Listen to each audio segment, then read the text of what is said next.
अध्ययन कर रहे हैं नित्य प्रति अपने शिक्षण अधिगम प्रक्रिया के बारे में। और शिक्षण अधिगम की प्रक्रिया के अंतर्गत अपनी पिछली कक्षाओं में हमने अध्ययन किया बाल्यावस्था क्या है, किशोर अवस्था क्या है और किस तरीके की समस्याएं उत्पन्न होती हैं अधिगम के द्वारा, अधिगम की अवधारणा क्या है, इस पर हम चर्चा कर चुके हैं। आज नए प्रकरणों के साथ में आपके नए प्रस्तुता जुड़ चुके होंगे, जिसमें से भरतलाल भार्गव चूँकि अभी तक कार्यक्रम में बने हुए थे, तो आज की प्रस्तुतिकरण में उनको फ्री किया जाएगा और उनको नेक्स्ट टर्न दी जाएगी उनके प्रस्तुतिकरण के लिए। तो एक तो आशुतोष मुझे दिख रहे हैं सज्ज हैं अपने प्रस्तुतिकरण के लिए, और दूसरे कौन हैं? जी मैम प्रणाम। किसका टर्न है? खुश रहिए। तो आप लोग अपने टर्न के अकॉर्डिंग, अब समय हो चुका है और प्रणाम महोदय। खुश रहिए। खुश रहिए। धन्यवाद। सर्वेभ्यो नमो नमः। तो मेरा आप सभी से माइक बंद कर दीजिए कृपया। तो मेरा आप सभी से प्रश्न है कि अधिगम किस किस प्रकार से हो सकता है?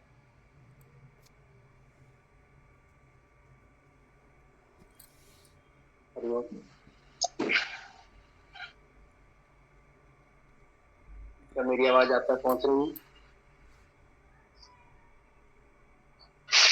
जी। आपने अधिगम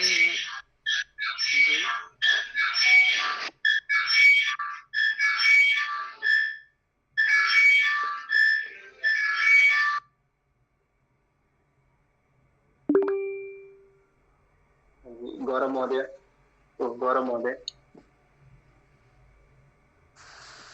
जी, अधिगम मानसिक, शारीरिक और पर्यावरण के तौर से हो सकता है। बहुत सुंदर। तो आज का हमारा प्रकरण इसी से संबंधित है। अधिगम को प्रभावित करने वाले कारक कौन कौन से हैं?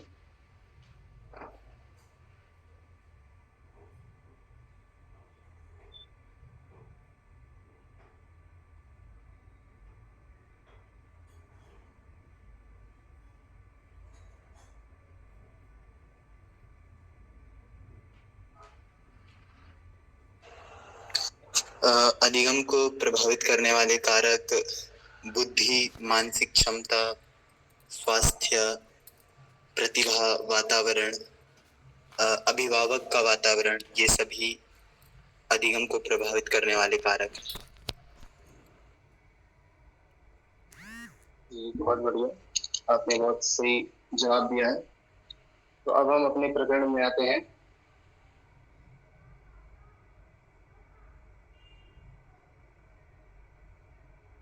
अधिगम को किस किस तरह से प्रभावित कर सकते हैं?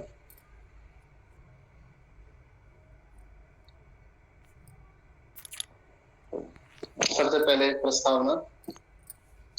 इससे पूर्व छात्र अध्यापक सुनील भट्ट जी ने आपको सभी को बताया कि अधिगम की अवधारणा, परिभाषा एवं उसकी विशेषताएं।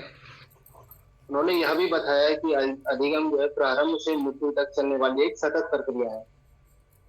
इससे जो है छात्रों की सीखने की क्षमता एक जैसी नहीं होती है, क्योंकि अधिगम में आंतरिक और बाह्य दो कारक होते हैं। तो यह छात्र के शारीरिक और मानसिक स्वास्थ्य से जो है अभिप्रेरणा पर निर्भर करता है। कुछ इसकी विशेष विषय वस्तु है। अधिगम को प्रभावित करने वाले कौन से प्रमुख कारक हैं, शारीरिक कारक कौन से हैं, मनोवैज्ञानिक कारक कौन से हैं, सामाजिक कारक कौन से हैं, शैक्षिक कारक कौन से हैं और उसका क्या निष्कर्ष है। तो अधिगम को प्रभावित करने वाले कुछ मुख्य कारण इस प्रकार से हैं। एक शारीरिक कारक हो गया आपका, मनोवैज्ञानिक कारक, सामाजिक कारक और शैक्षिक कारक। तो यह चार कुछ प्रमुख कारक हैं जो अधिगम को प्रभावित करते हैं।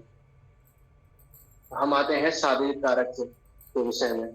जैसे आपको इसी से समझ में आ गया होगा कि शारीरिक कारक मतलब शरीर से संबंधित कारक हैं। बच्चों के शारीरिक स्वास्थ्य, विकास और क्षमताओं को प्रभावित करता है। यह जो है बच्चों के स्वास्थ्य को, उनकी क्षमताओं को प्रभावित करता है। यह बच्चों के जो है स्वभाव और जैविक पहलुओं से संबंधित होता है। इसमें शारीरिक दशा, शक्ति, पोषण, आहार, यह सब आते हैं। अगर जैसे आपने सुना होगा कि स्वस्थ शरीर में स्वस्थ मस्तिष्क निवास करता है, तो इसका यह एक उदाहरण है कि अगर हमारा शरीर स्वस्थ नहीं होगा तो हम अधिगम नहीं कर सकते हैं। उसमें आपके उदाहरण है, आपका स्वास्थ्य हो गया, आपकी निद्रा हो गई और पोषण हो गया। अगर ये चीज सही नहीं होगी तो आप जो है अच्छे से अधिगम नहीं कर पाएंगे। इसके बाद दूसरा आता है मनोवैज्ञानिक कारक।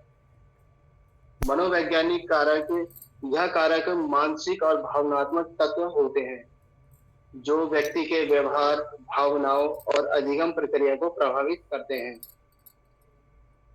यह कारक किसी भी व्यक्ति की सीखने की क्षमता, उसकी अभिरुचि, उसकी प्रेरणा और सोचने की विधियों को बढ़ाता और सीमित करता है।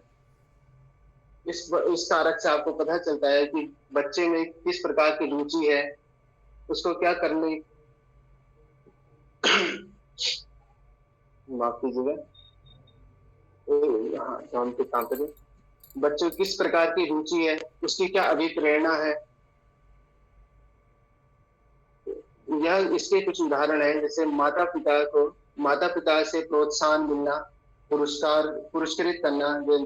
जिस प्रकार बच्चा अच्छे नंबर लाता है तो वह जब वापस घर में आता है तो माता जी उसको पुरस्कृत करती है, तो बच्चा प्रयास करता है कि वह और अच्छा करे और उसको दोबारा पुरस्कृत मिलते रहे।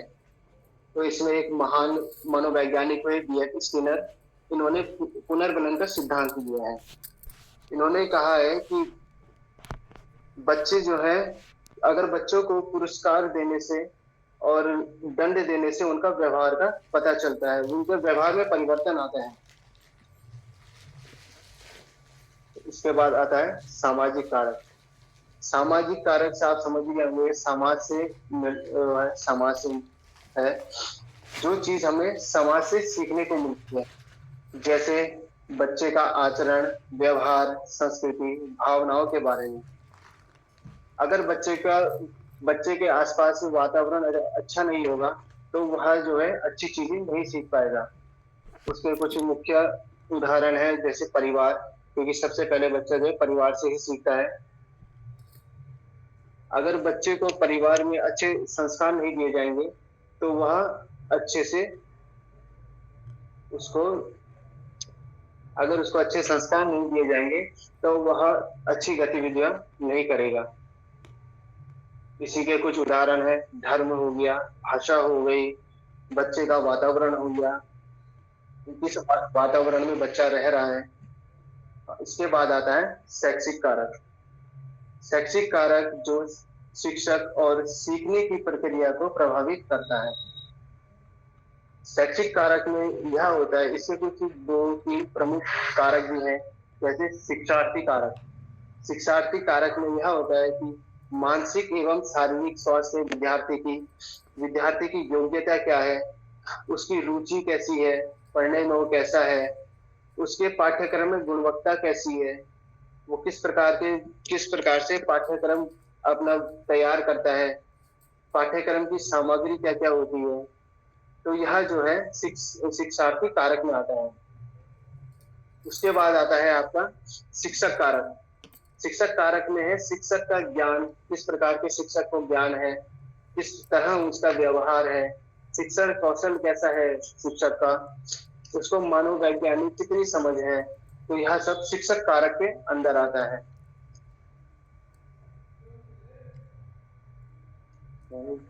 शिक्षक कारक में और जैसे जैसे हमें वातावरण का पता चलेगा, जैसे जैसे हम वातावरण बच्चे पे अच्छा होता है तो वह अच्छी चीजें करता है।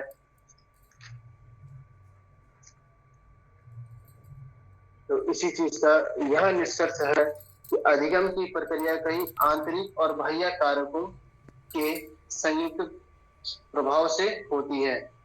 शारीरिक, मानसिक स्वास्थ्य, पूर्व अनुभव, प्रेरणा, उच्च शैक्षिक वातावरण और अध्यापन पद्धति, यह कुछ पद्धतियां होती है जिससे बच्चे में अच्छा वातावरण आता है।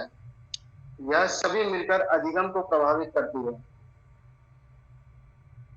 इसलिए इनका संतुलित और सकारात्मक होना आवश्यक है। अगर बच्चा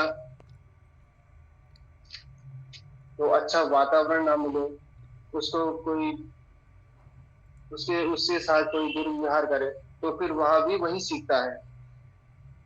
तो इसलिए अरस्तु, एक महान मनोवैज्ञानिक, उन्होंने कहा है कि मनुष्य एक सामाजिक प्राणी है। उनका कहना यह है कि मनुष्य जो है समाज से ही हर चीज सीखता है। तो इसलिए अधिगम को प्रभावित करने वाले कारक बहुत से हैं। कुछ पर्यावरण से संबंधित कारक है, समाज से संबंधित कारक है, मनोवैज्ञानिक कारक है, शारीरिक कारक है। यह सभी कारक जो है अधिगम को प्रभावित करते हैं।